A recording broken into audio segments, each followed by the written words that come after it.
21 horas con 30 minutos. Retornamos con más información. A continuación vamos a abordar un tema que nos compete a todos, que es la realidad de Latinoamérica. Por eso invitamos al doctor José Luis Díaz. Muchísimas gracias por estar aquí en TDS, Noticiero al Cierre. Bienvenido. Saludos fraterno para toda la ciudad, la provincia, el país entero. Muy agradecido por la invitación y predispuesto a vislumbrar un poco lo que sucede en Latinoamérica. Gracias por la entrevista. Vamos a abordar un tema muy importante. ¿Qué sucede en Latinoamérica? ¿Qué está pasando en el ámbito político? ¿Y cuáles son los cambios que se pueden evidenciar? Bueno, existía una corriente en toda Latinoamérica, en algunos países mucho más marcada esta corriente, una corriente política que se denominó el socialismo del siglo XXI. Algunos países la han adaptado como un modelo dentro de sus planes de gobierno. Ellos decían, el capitalismo o los países capitalísticos han fomentado el conocimiento, la producción, pero contrariamente también marcaron brechas de desigualdad, de pobreza, de miseria. Algunos fomentaban que era necesario fomentar la empresa y el capital, pero destruían al ser humano y a la naturaleza. Por eso se creó la tendencia del socialismo del siglo XXI.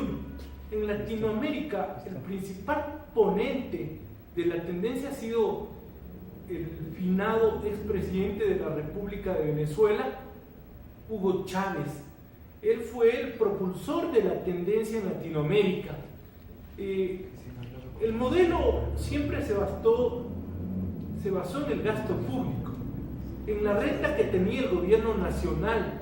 Hubo un gran auge petrolero y este auge petrolero le benefició sobremanera a Venezuela, de tal suerte que se destinaron grandes capitales para atender salud, educación y fundamentalmente preocuparse un poco por el ser humano.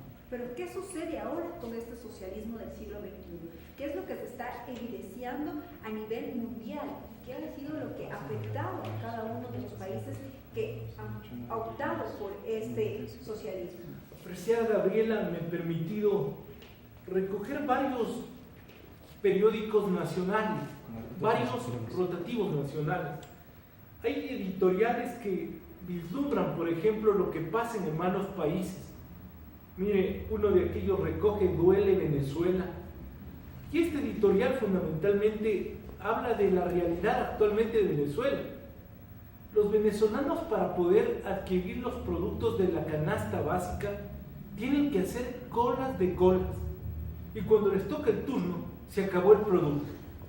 El 80% de medicamentos en Venezuela no existen. Hay una gran escasez de medicamentos en Venezuela. Los venezolanos, propiamente dicho, se están muriendo porque no hay medicinas en aquel país. Adicionalmente, muchos hospitales públicos en Venezuela se han cerrado. Mire, otro periódico nacional vislumbra la realidad de Venezuela. Los dos principales problemas de Venezuela: la pobreza y la impunidad. En 1795 surge una tesis que se llamaba el equilibrio de los poderes, la división de los poderes. Esa fue propuesta por un filósofo que creía que aquel gobernante que acumule todos los poderes para sí se vuelve en un dictador, en un opresor, en un oligarca. Entonces aquel decía: es necesario que los poderes de un Estado estén completamente divididos y que unos con otros sean independientes. Es malo que una sola persona acumule tanto poder.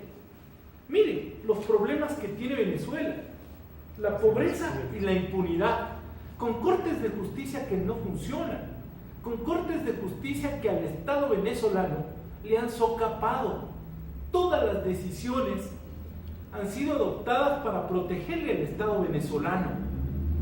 Incluso resoluciones de la Corte Interamericana de Derechos Humanos censuraban el cierre de uno de los canales más importantes de Venezuela, RCTV, canal de televisión. Miren, la Corte Interamericana dijo que hay un abuso de poder, hay una discriminación contra medios de comunicación, hay un atentado contra la libertad de expresión, y la Corte Interamericana exhortó para que el hermano país de Venezuela revoque inmediatamente la decisión de cerrarle a este canal de televisión. Pero ¿qué dijo Venezuela? Desacatamos la orden de la Corte Interamericana de Derechos Humanos. Nosotros no la respetaremos porque Venezuela es un país independiente. Y ahora los problemas se vislumbran con mayor auge.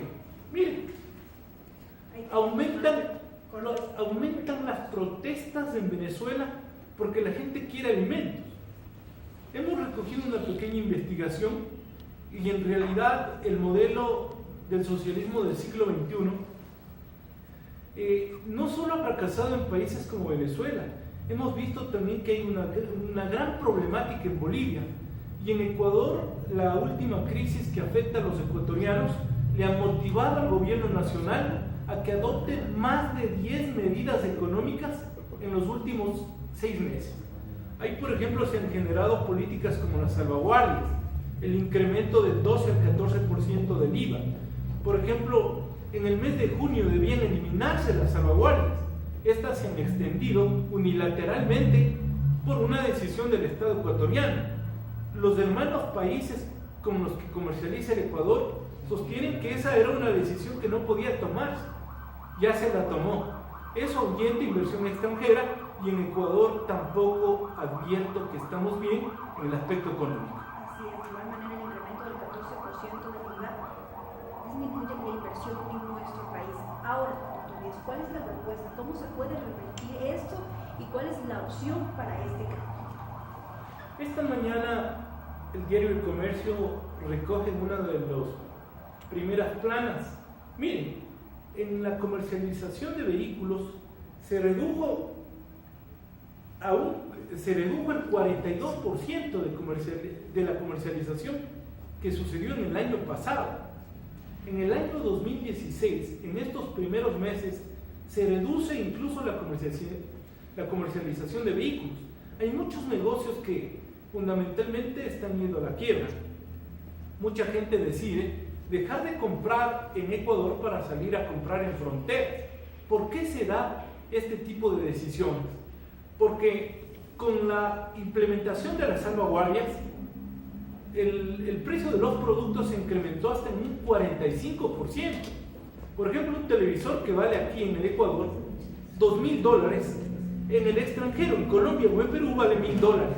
Y la gente dice: yo necesito comprar algo barato, algo que esté acorde a mi bolsillo.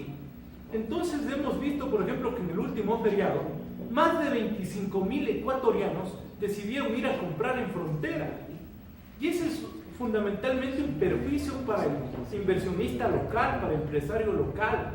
He tenido la posibilidad de hablar con gente que hace empresa, con gente que hace comercio. Dicen, por ejemplo, mi negocio tenía 60 empleados, ahora tiene 20 empleados. Y así, miren, mucha gente se fue a la desocupación. Las decisiones no fueron las más acertadas. Usted me pregunta, ¿qué hacer en este momento tan crítico que vive también el Estado ecuatoriano? Generar seguridad jurídica.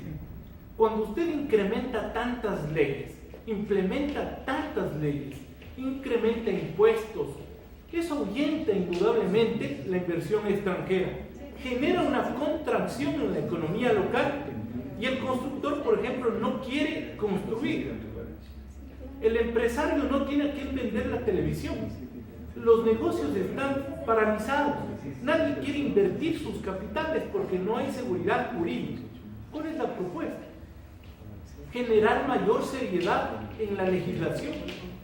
Bloquear la Constitución de tal suerte que no cada instante, cada momento estemos generando impuestos. Reitero, el empresario local quiere invertir, pero siempre y cuando haya seriedad en la ley ecuatoriana. Si usted a cada momento cambia la legislación, genera impuestos, eso ahuyenta la inversión extranjera y la inversión local. De tal manera que exhortamos a quienes nos gobiernan para que tomen decisiones no políticas, sino decisiones económicas, pero que favorezcan a todos los ecuatorianos. Decisiones que no ahuyenten la inversión, decisiones que permitan que la empresa llegue a Ecuador y eso genere empleo. El gobierno, lamentablemente, no tiene una estructura para dar trabajo a toda la gente. Esa es una labor también del sector privado. En todo caso, hay que estimular al sector privado para que pueda invertir en el Ecuador. Usted tocó un tema muy importante que es el empleo. Yo como comprador quiero hacer una inversión fuerte, pero no me puedo arriesgar porque tal vez el día de mañana me quede sin trabajo. Se necesita crear nuevas leyes, modificarlas para que respalden a todos los empleados. Miren, en el momento del auge petrolero, incluso el gobierno nacional ha generado varios créditos para vivienda. Por ejemplo, lo hizo a través del BIES. Hay mucha gente que perdió su empleo y ahora no tiene para pagarle al BIES los créditos que le hizo para la vivienda. Mucha gente ha devuelto la casa, otros renegociaron las obligaciones, pero eso genera crisis. Si usted no tiene trabajo, si usted no tiene plata, ¿de dónde puede pagar una casa, un préstamo? Por eso se requiere fundamentalmente que el empresario, el inversionista venga. No solo es tarea del Estado generar empleo, es también una obligación del empresario, del que quiere invertir. Y hay que darle oportunidades, hay que darle seguridad. Lamentablemente las inversiones, muchas se fueron a Perú, muchas se fueron a Colombia y dejaron mucha gente de invertir en el Ecuador por la falta de seriedad de la legislación ecuatoriana. Doctor, ¿usted considera que lo ocurrido en Manabí, el pasado terremoto, es una cortina de humo que está utilizando el gobierno a su favor? Y yo lo que veo es que, por ejemplo, se han tomado decisiones a través de la ley del equilibrio, es la ley de la solidaridad para con los hermanos que han sufrido producto del terremoto. Se tomaron decisiones como incrementar el IVA del 12 al 14%. Se tomaron decisiones, por ejemplo, como que las personas que tienen un sueldo mayor a $1,000 donen un día de trabajo. Los que tienen $2,000 donen 2 días de trabajo y así sucesivamente. Se impuso también un impuesto ahí mismo para las bebidas gaseosas, para las bebidas alcohólicas, de tal manera que el Estado pretendía obtener $1,098 millones producto de estos impuestos. Ahora bien, el monto del terremoto, de conformidad a las EMPLADES, asciende para la reconstrucción de Manabí a $3,340 millones. El Ecuador, a través de impuestos, pretende obtener $1,098 millones. Para cubrir los otros $2,000, el Estado nuevamente tiene que endeudarse. Y en este momento tenemos una deuda ante la China de más de $8,000 millones. El Ecuador, desde la época Correa, en estos 10 años de administración, ha manejado $330,000 millones. Si hubiéramos tenido un poquito de sensatez y de prudencia en la administración de la cosa pública, bien pudieron haberse ahorrado algunos fondos destinados a un momento como el que vivió las hermanas provincias de la costa. Me refiero a Manabí, me refiero a Esmeralda. No pasó. Bueno, el problema ya está dado. Se planteó que el gobierno nacional empiece a vender algunos bienes estatales, como las televisoras. Me refiero a Gama TV, me refiero a TC Televisión. También ha planteado comercializar, por ejemplo, Soplador, Banco Pacífico. Vamos a ver si estos montos le permiten al gobierno afrontar esta crisis que vive. No necesariamente hay que generar impuestos. El Estado tiene patrimonios que son una pérdida para el Estado. Por ejemplo, TAME. En TAME el Ecuador pierde como $60 millones anuales. Bajo esas consideraciones, las decisiones las tiene la política estatal.